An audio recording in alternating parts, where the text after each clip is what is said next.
안녕하십니까. 태안의덕입니다. 오늘은 금강경 제3강을 공부하도록 하겠습니다. 지난 2강에서 수부리가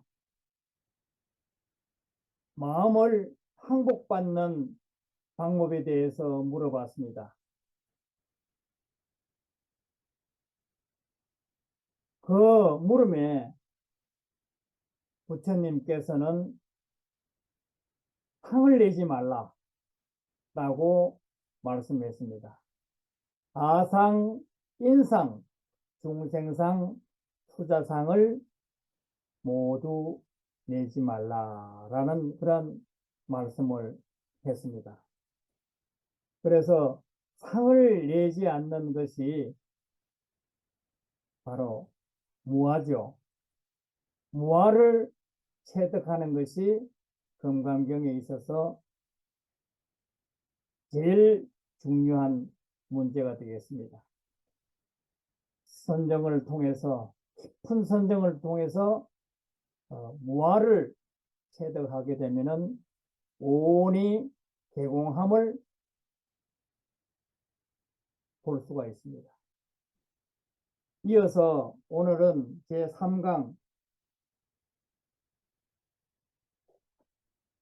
76페이지가 되겠습니다. 먼저 카톡으로 보내줬는 본문을 독송을 하도록 하겠습니다.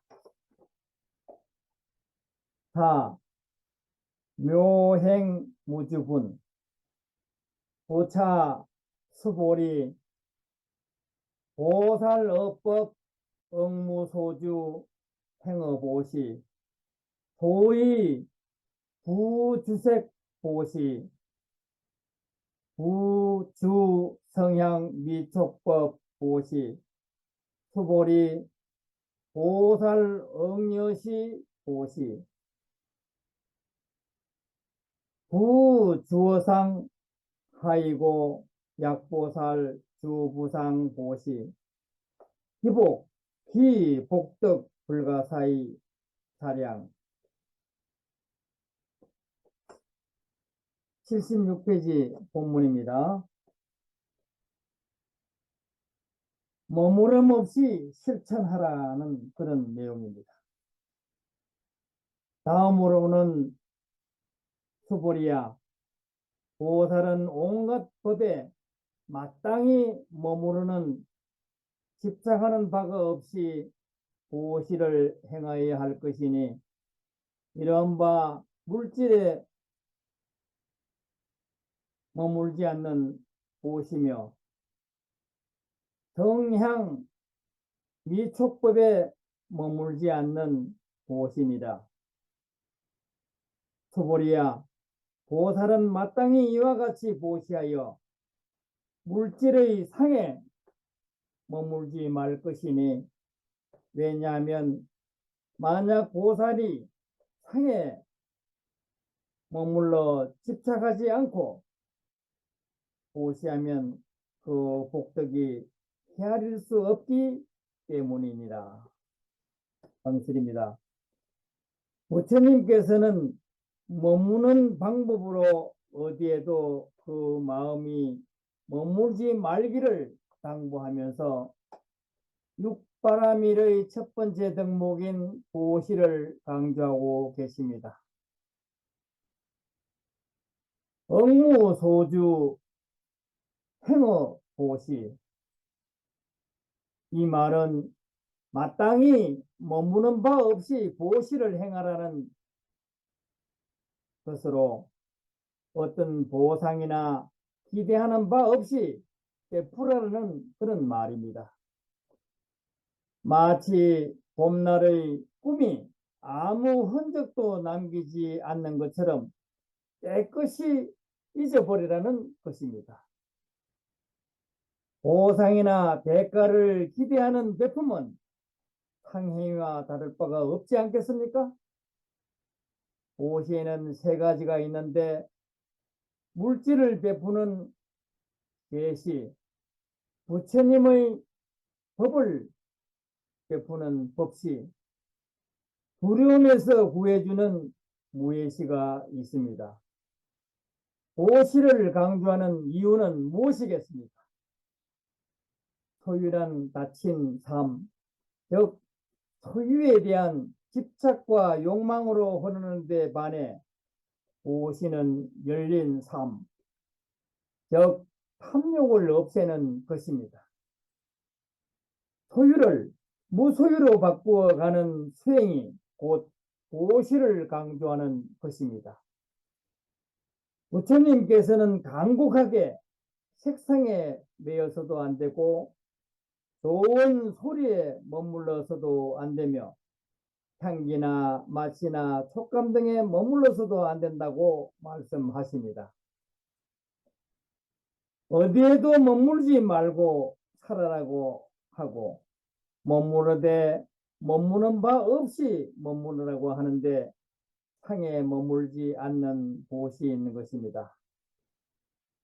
삼륜청정보시란 시자, 베푸는 사람, 투자, 받는 사람, 힘을 베푸는 것으로 준 사람도 받는 사람도 보시물도 모두 함께 물처럼 섞여 흔적도 없었대 청정한 것입니다. 무주상 보시는 불가사량이라 하여 생각으로는 도저히 헤아릴 수 없다는 것입니다. 이 세상에서 어떤 복이 가장 큰 복일까? 그것은 성인의 경지에서 들어가는 것이고 부처가 되는 것입니다. 상에 머무르지 않고 보시를 행할 수만 있다면 이런 사람의 복덕은 시방에 꽉 찬다고 했습니다.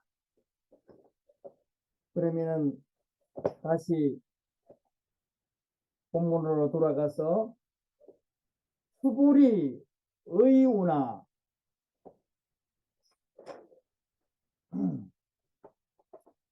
동방허공 불가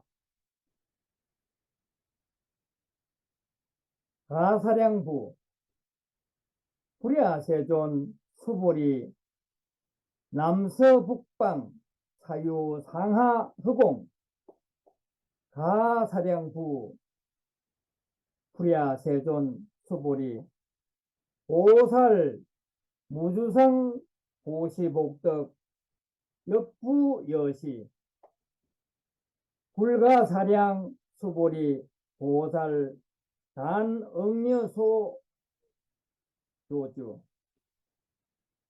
했습니다.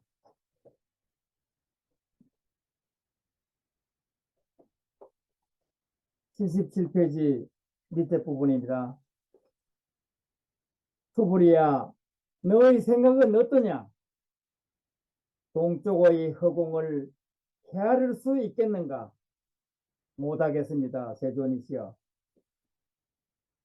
수불이야, 남쪽, 서쪽, 북쪽과 네 가지 간방 사유의 상하의 허공의 크기를 헤아릴 수 있겠는가?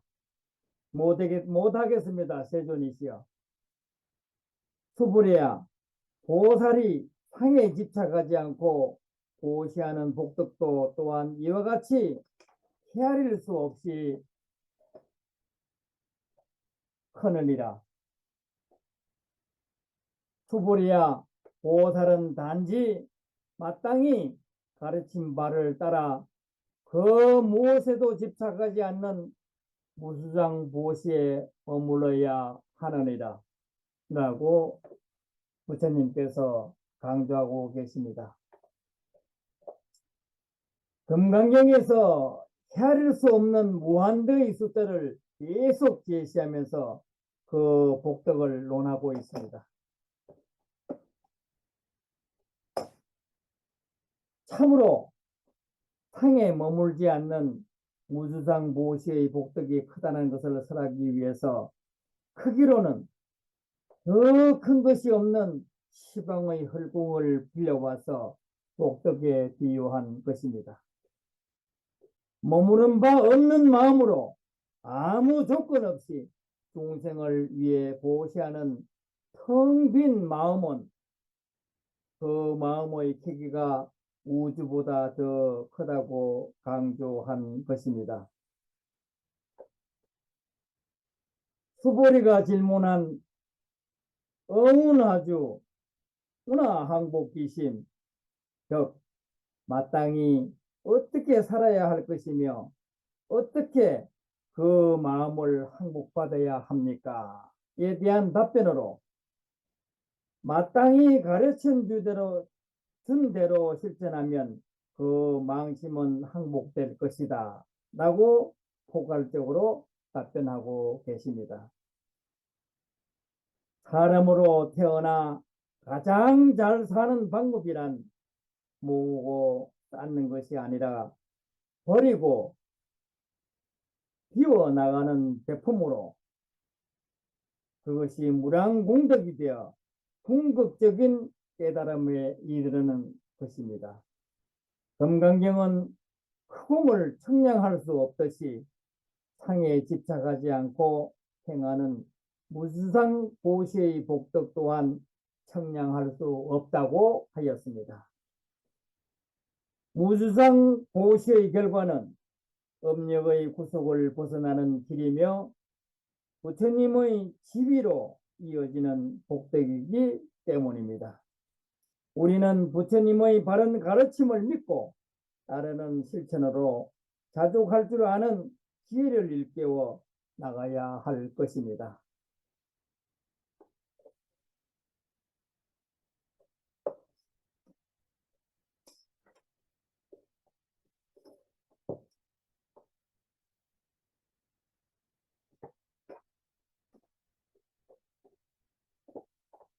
오,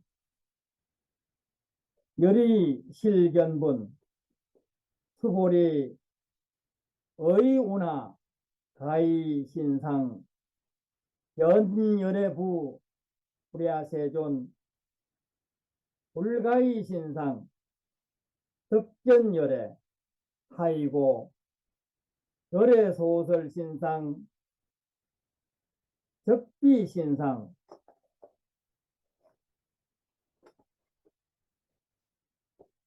불고수보리 범소유상 개시어망 약견재상 비상 적견열애라.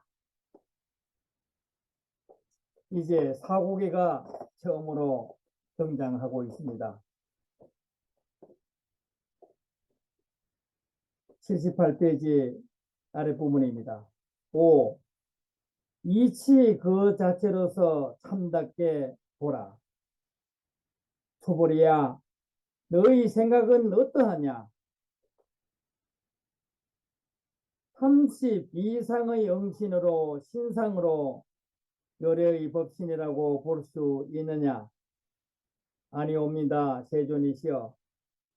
신상으로 능히 열애라고 볼 수 없으니 왜냐하면 열애께서 말씀하신 응신인 신상은 결코 진정한 법신인 신상이 아니기 때문입니다. 부처님께서 수보리에게 말씀하시되 무릇 형상이 있는 모든 상은 다 허망한 것이니 만약 모든 상이 진실한 상이 아닌 것임을 알면 곧 열애를 보리라 라고 말씀하셨습니다.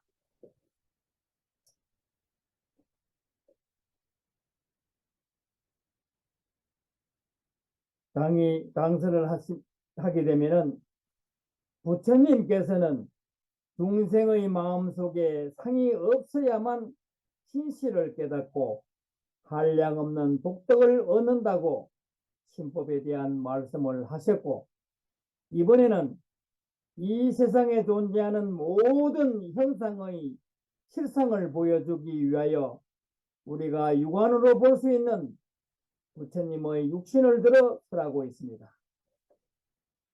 수보리는 부처님의 진실한 뜻을 알아차리고 모모의 모양으로 열애를 볼 수 없다고 대답합니다.